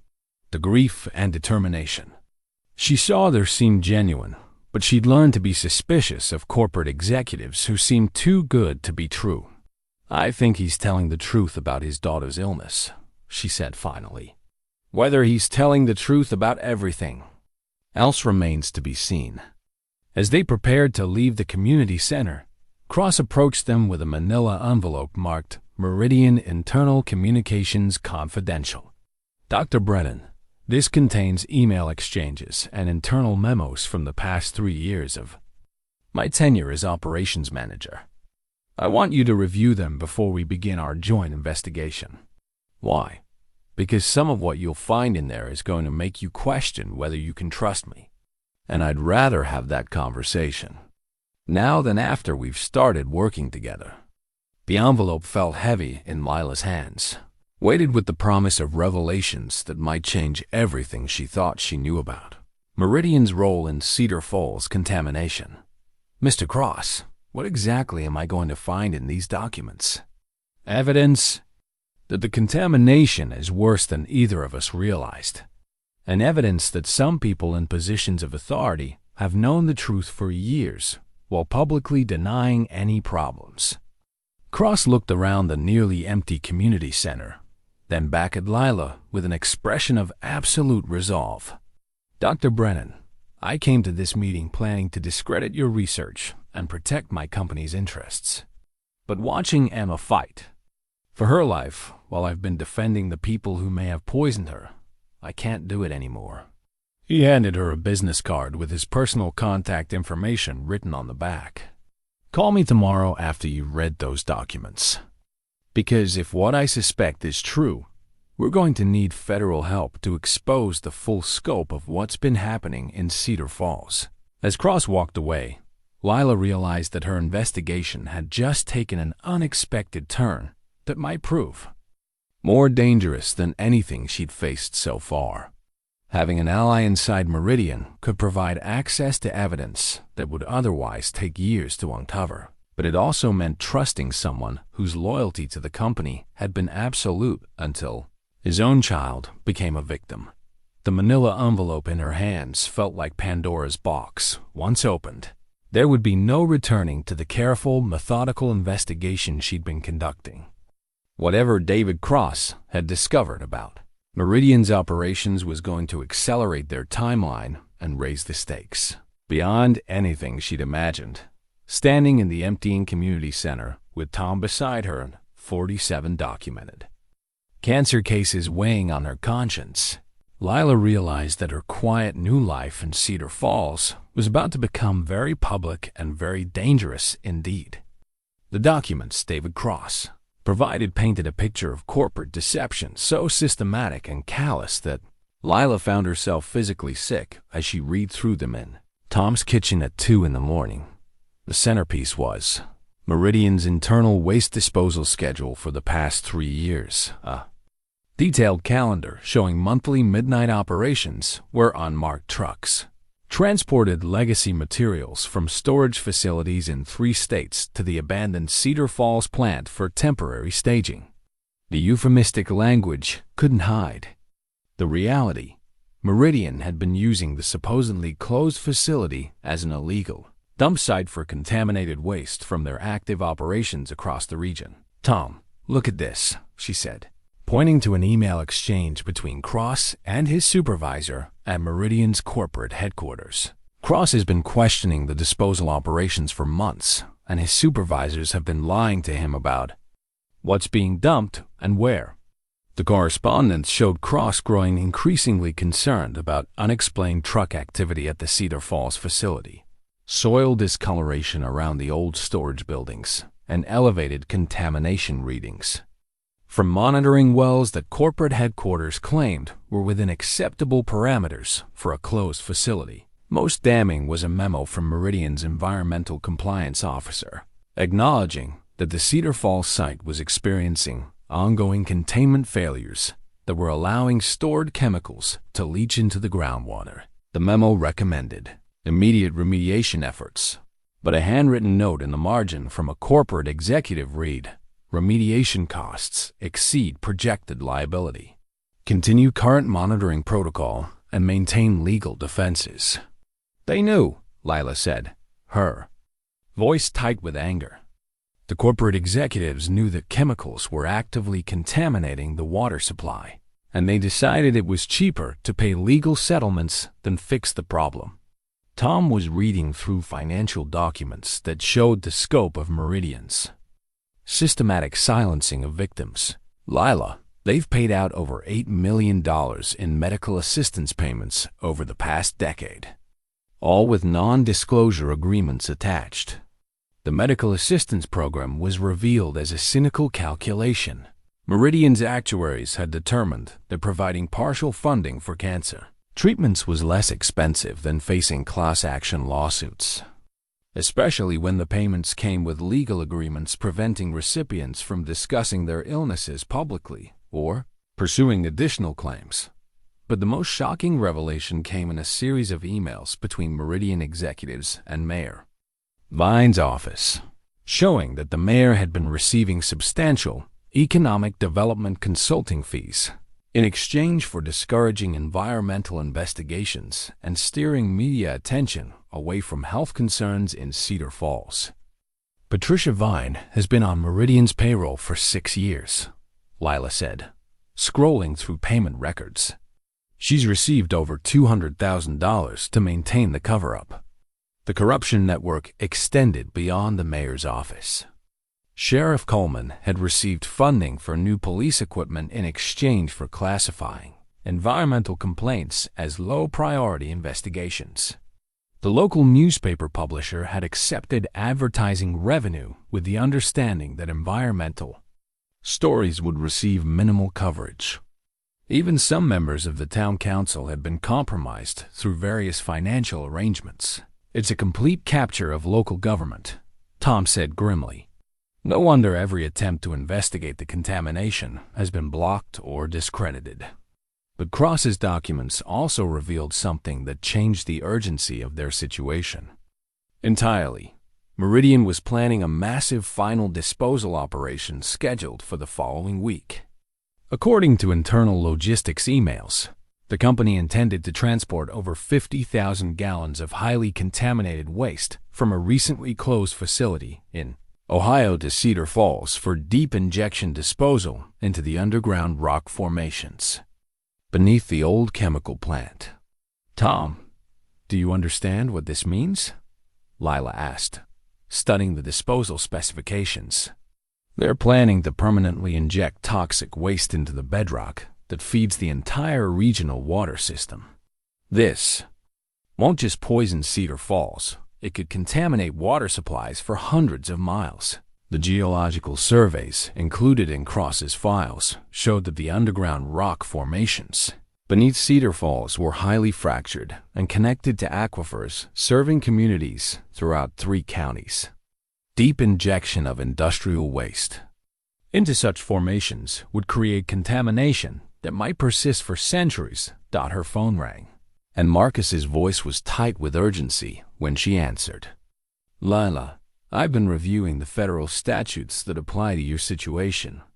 If Meridian follows through with this disposal operation, they'll be committing crimes that carry penalties of up to 30 years in federal prison. But more importantly, once that waste is injected into the bedrock, it may be impossible to remove. What are our options? We need to contact the FBI immediately. The crimes you've documented, the illegal dumping, systematic bribery, and planned environmental terrorism fall under federal jurisdiction. But we need to move fast. How fast? The disposal operation is scheduled to begin Monday night. Today is Friday. We have 3 days to stop them, and once they start pumping waste into the bedrock, legal intervention becomes meaningless. After hanging up, Lila and Tom sat in stunned silence, contemplating the magnitude of what they'd uncovered. Their investigation had evolved from documenting historical contamination to preventing an environmental catastrophe that could affect hundreds of thousands of people. We need to call Cross, Lila said. If he's really committed to exposing the truth, he needs to know that his company is planning to make the contamination permanent. Cross answered his phone on the first ring, and his voice carried the exhaustion of someone who hadn't slept in days. Dr. Brennan, Have you reviewed the documents? All of them. David, your company is planning a disposal operation that will permanently contaminate the regional water supply. We have to stop it. I know. That's why I gave you the documents. Cross's voice was hollow. I discovered the deep injection plan 2 days ago, and I realized that everything I thought I knew about Meridian's operations was a lie. They haven't been trying to minimize contamination. They've been actively making it worse while paying me to be their local cover story. What do you mean? My job wasn't really operations management.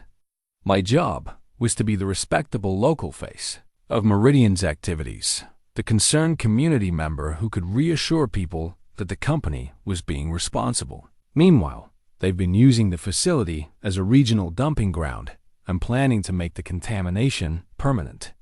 The betrayal in Cross's voice was evident. He'd been manipulated just as thoroughly as the rest of Cedar Falls, used by corporate executives who saw his genuine community ties as useful cover for their crimes. David, we're going to contact federal authorities. Will you testify of what you've discovered?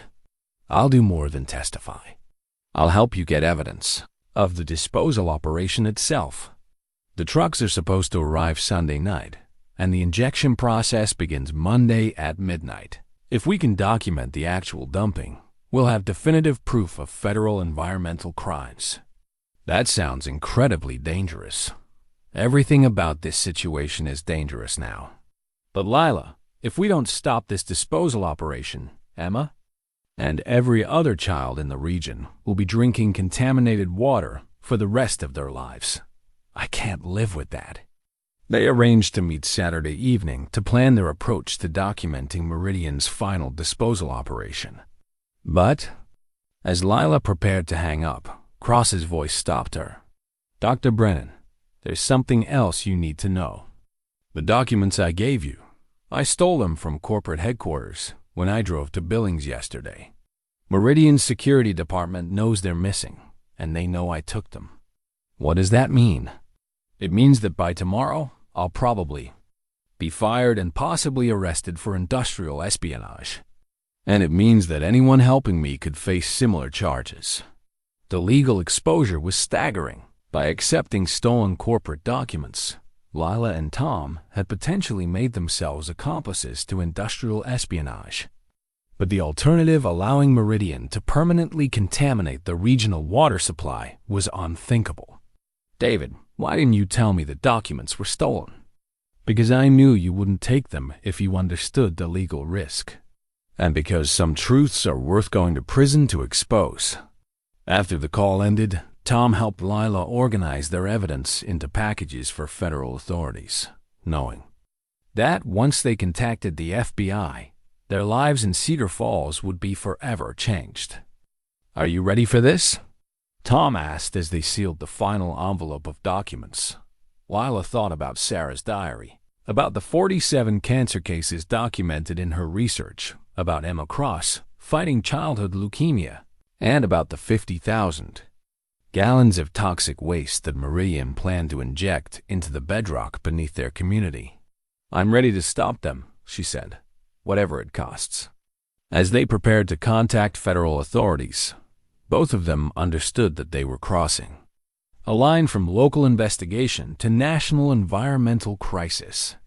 The quiet veterinary clinic that had seemed like refuge from her complicated past was about to become the center of a federal criminal investigation that could send corporate executives to prison and expose government corruption at multiple levels.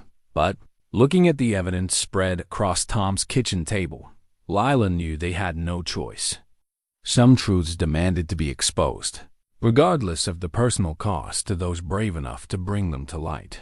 The phone call to Marcus that would set federal intervention in motion was scheduled for 6 a.m. Saturday morning.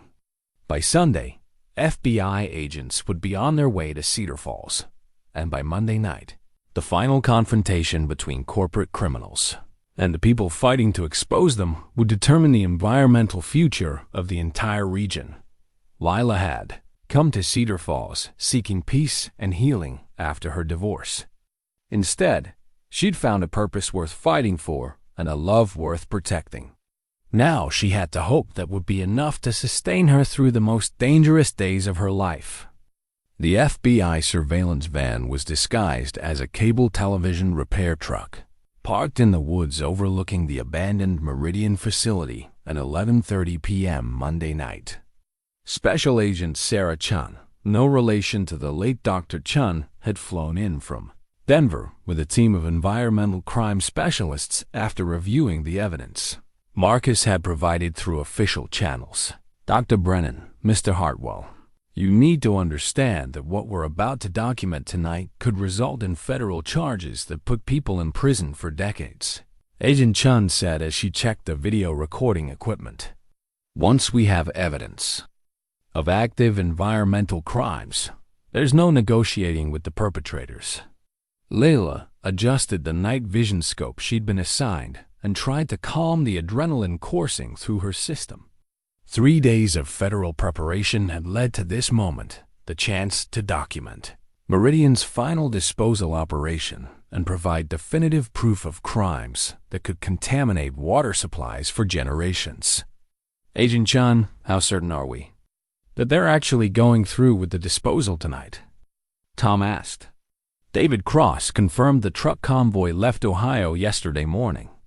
Our surveillance team tracked them to a truck stop 40 miles north of here 3 hours ago. They're coming. Cross himself was positioned closer to the facility's main gate, equipped with federal recording devices and a secure radio connection to the FBI team. The plan was elegant in its simplicity. Document the trucks arriving, record the disposal process, and gather enough video evidence to support federal criminal charges that would shut down Meridian's operations permanently. But as they waited, in the darkness, Lila couldn't shake the feeling that something was wrong. The facility was too quiet, the security too minimal for an operation involving 50,000 gallons of toxic waste.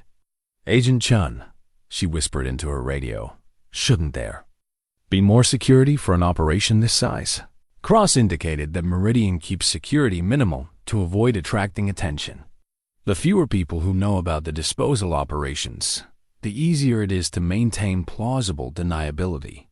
At 12:15 a.m., the first truck appeared, a massive tanker rig followed by 2 support vehicles. The convoy moved slowly down the access road to the old chemical plant, headlights cutting through the darkness like predatory eyes.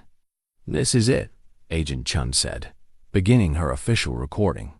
Federal surveillance of suspected environmental crimes at the abandoned Meridian Chemical Company facility in Cedar Falls, Montana. Through her night vision scope, Lila watched the trucks position themselves near the injection wells that Cross had identified in his documents. Technicians in hazmat suits began connecting hoses and pumping equipment with the efficiency of a well-practiced operation. Jesus, Tom whispered. How many times have they done this? The answer came through David Cross's radio transmission. Control, this is Witness 1. I can see markings on the injection wells indicating they've been used regularly. This isn't a one-time disposal. It's an ongoing operation. Agent Chun cursed under her breath as she realized the implications. Meridian hadn't just been planning to permanently contaminate the water supply. They'd been doing it for years, with each disposal operation adding more toxins to the underground aquifer that fed wells throughout the region. The disposal process began at 12:45 a.m. Lila watched in horror as thousands of gallons of industrial waste were pumped directly into the fractured bedrock beneath Cedar Falls. The federal cameras captured everything. The hazmat-suited technicians, the tanker trucks labeled with false shipping documents, and most importantly, the direct injection of toxic waste into geological formations connected to the regional water supply. Dr. Brennan, what we're witnessing tonight represents one of the most serious environmental crimes I've encountered in 15 years with the Bureau, Agent Chun said quietly. The contamination they're creating will persist for centuries. But as they documented the disposal operation, Cross's voice crackled through the radio with urgent alarm. "Control, we have a problem. Security vehicles approaching from the south access road." This looks like they were expecting surveillance. Through her scope, Lila could see headlights moving toward the facility from an unexpected direction. 4 vehicles moving fast and coordinated, like a tactical response. "Agent Chun, how could they know we're here?" "Someone leaked our operation," Chun replied grimly, already packing up the recording equipment. "We need to evacuate now." The security vehicles reached the injection site within minutes, and Lila could see armed men deploying around the disposal operation. But instead of stopping the environmental crime, they appeared to be protecting it from federal surveillance. "Cross, get out of there now," Agent Chun commanded over the radio. "Negative, Control. I'm documenting something else. The security team leader just arrived, and you need to see who it is." Through the radio, they could hear Cross repositioning himself for a better view. When his voice came back, it carried disbelief and fury in equal measure. "Control, the security team is being led by Sheriff Coleman. Cedar Falls law enforcement is providing armed protection for federal environmental crimes." The corruption was more complete than any of them had imagined.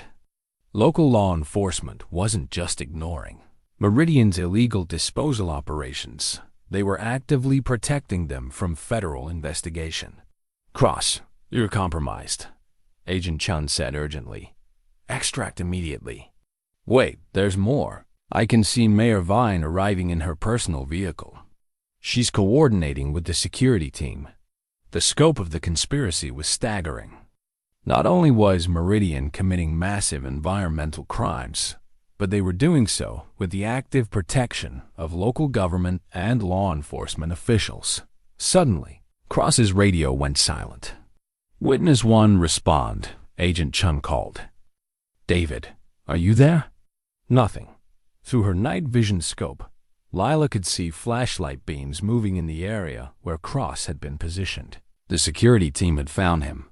"Agent Chun, we have to help him. Our mission is to document federal crimes, not engage in armed confrontation with local law enforcement," Chun replied. But her voice carried the frustration of someone constrained by federal protocols. The disposal operation continued for another hour while armed security prevented any closer surveillance. By 2:30 a.m., the tanker trucks were departing, having pumped thousands of gallons of toxic waste directly into the bedrock that fed water wells throughout the region. David. Cross remained missing. Dr. Brennan, Mr. Hartwell, what we've documented tonight provides sufficient evidence for federal environmental crimes charges against multiple Meridian executives, Agent Chun said as they prepared to leave their surveillance position. "But with local law enforcement compromised, we'll need to coordinate arrests through federal marshals." As they drove away from the facility, Lila looked back to see the injection wells still venting toxic vapors into the night air. Somewhere in the darkness, David Cross was being held by people who had every reason to prevent his testimony from reaching federal authorities. The evidence they'd gathered would eventually bring down Meridian's illegal disposal operation and expose the corruption that had protected it. But first, they had to ensure that the people brave enough to fight for the truth survived to see justice done. The federal response was swift and devastating. By 8 a.m. Tuesday morning, FBI agents had arrested Mayor Patricia Vine at her home on charges of federal conspiracy and environmental terrorism. Sheriff Brad Coleman was taken into custody at the county courthouse, along with 3 deputies who had provided security for Meridian's disposal operations. The local newspaper publisher and 2 town council members were arrested at their respective offices, charged with participating in the criminal conspiracy that had protected Meridian's illegal dumping for years. Agent Chun coordinated the arrests from a command post established in the Cedar Falls Community Center, the same building where Lila had first publicly presented her environmental concerns just days earlier. The irony wasn't lost on anyone involved. Dr. Brennan, the video evidence you helped us gather provides definitive proof of federal environmental crimes. Agent Chen reported as news trucks began arriving from media outlets across the region. Meridian's executives are being arrested simultaneously at corporate headquarters in Billings and their facilities in 3 other states. But David Cross remained missing, and his disappearance cast a shadow over the federal law enforcement victory. Without his testimony about Meridian's internal operations and the systematic corruption he documented, prosecutors would face challenges proving the full scope of the criminal conspiracy. Agent Chun, what are the chances that Cross is still alive? Tom asked bluntly. Honestly, the people who took him are facing life in prison. They have very strong incentives to prevent his testimony, and very few incentives to keep him alive. Lila felt sick at the thought that Cross might have been killed for trying to expose the truth about his own daughter's poisoning. His decision to cooperate with federal authorities had been driven by love for Emma and determination to prevent other children from suffering similar fates. The breakthrough came at 2 p.m. when Agent Chun received a call from the federal marshal's office in Helena. Dr. Brennan, we found David Cross. He's alive, but he's been badly beaten. He's being airlifted to the regional medical center. The relief Lila felt was immediately complicated by Agent Chun's next statement. Cross managed to hide additional evidence before he was captured. He wants to speak with you personally about where he concealed it. At the medical center, Cross looked like he'd been through a war. His face was swollen beyond easy recognition. His left arm was in a cast, and he moved with the careful gait of someone with multiple broken ribs. But his eyes were alert and determined when Lila and Tom were escorted into his hospital room. Emma's okay, he said immediately, knowing that would be their first concern. I had her and my wife moved to federal protection yesterday. Whatever happens to me, they're safe. David, where's the additional evidence? Lila asked gently. Hidden in Emma's treehouse in our backyard. There's a waterproof box containing financial records that show the full scope of Meridian's payoffs to government officials across 3 states. Records that go back 15 years. Tom was already on his phone, coordinating with Agent Chun to retrieve the evidence that could expand the federal investigation far beyond Cedar Falls. David, what did they do to you? Cross's smile was grim despite his injuries. Sheriff Coleman and 2 Meridian security contractors tried to convince me to recant my testimony and claim that I'd fabricated the evidence. When I refused, they tried beating a confession out of me. How did you get away? I didn't. They were planning to kill me and claim I died trying to flee arrest. But one of Coleman's deputies, Officer Janet Rodriguez, refused to participate in murder.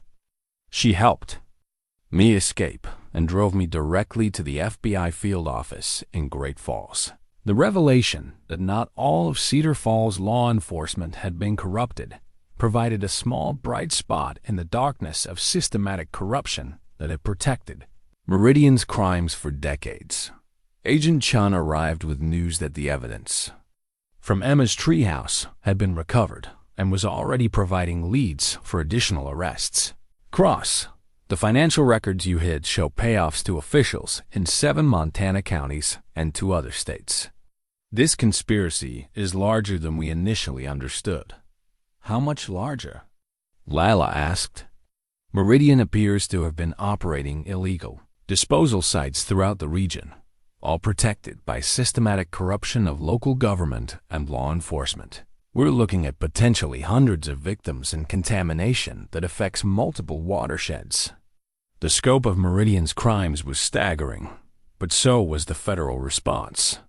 By evening, the FBI had established a regional task force dedicated to investigating environmental crimes across 3 states.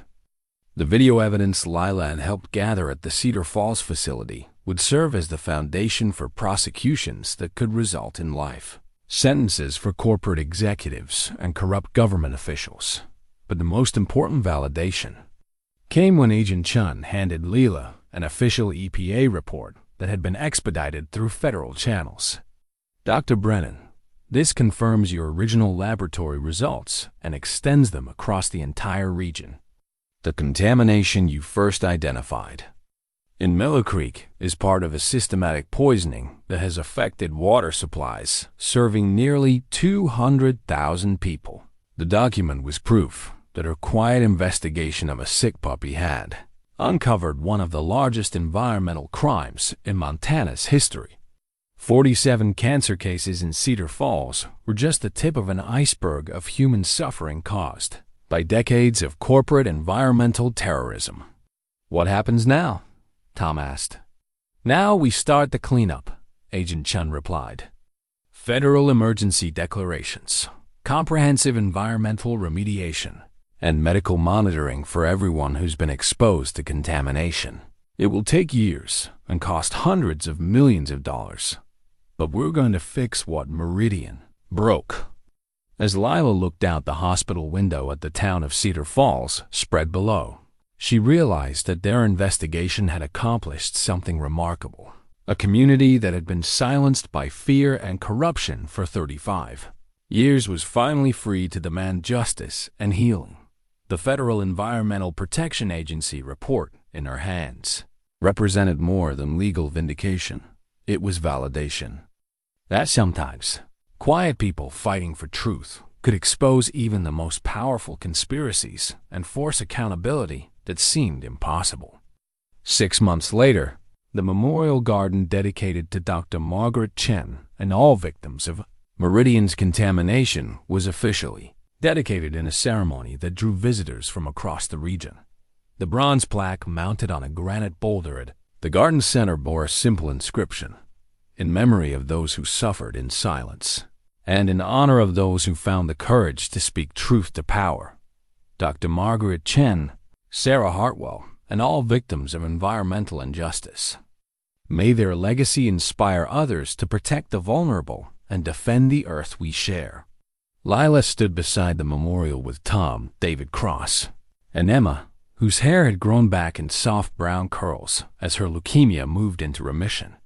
The experimental treatments made possible by Meridian's Criminal Restitution Fund were working, and Emma's oncologist was cautiously optimistic about her long-term prognosis.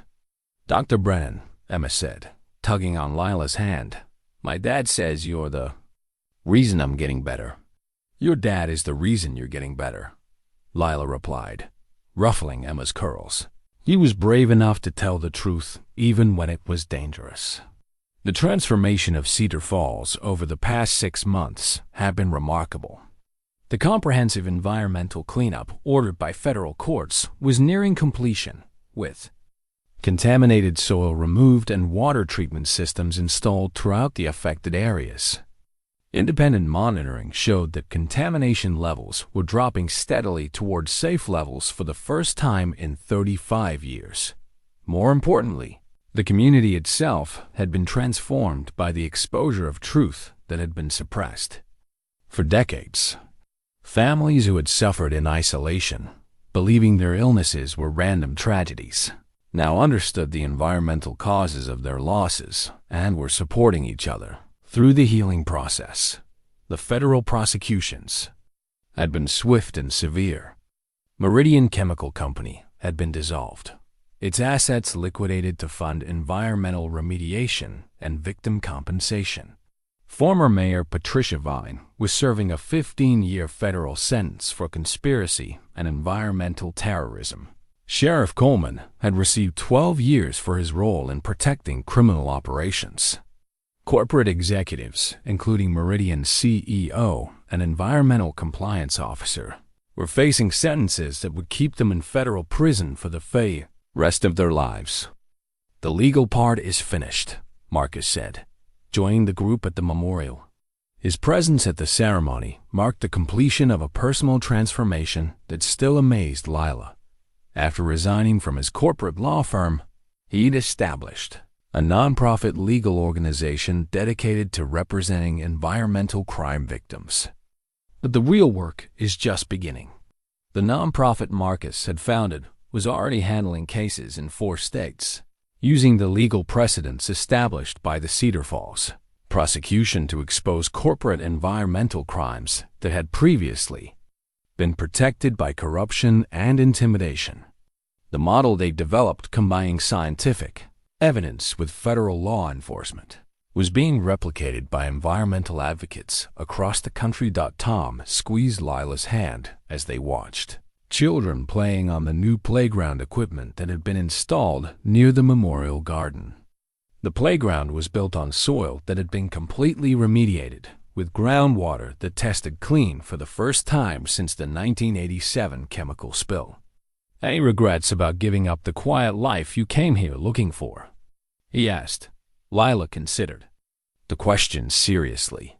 The veterinary clinic was busier than ever, serving as a regional center for environmental health monitoring in addition to routine pet care. Her quiet refuge from the complications of her previous life had become the headquarters for ongoing environmental advocacy that kept her name in national media coverage and brought a steady stream of visitors seeking guidance for their own communities. Environmental battles. "I thought I wanted peace," she said finally, "but what I really needed was purpose and love." She looked at Tom with an expression that made Emma giggle. "I found both." Their wedding was planned for the following month. A small ceremony in the same community center, where Lila had first presented her environmental concerns to a hostile crowd. The symbolism was intentional. The building that had once been the site of attempted cover-up would become the place where their new life together was celebrated. Dr. Chen's old clinic had been expanded into a regional environmental health center, with Lila serving as Director of Veterinary Services and Environmental Monitoring. The work was challenging and sometimes heartbreaking, as they documented the health impacts of industrial contamination across the region. But it was also deeply satisfying, providing communities with the scientific expertise and advocacy they needed to fight for environmental justice. "Dr. Brennan," a voice called from across the garden. Lila turned to see Martha Holbrook approaching with Princess, the Persian cat whose near-fatal poisoning had been one of the first signs of accelerating contamination. "I wanted you to see how well she's doing."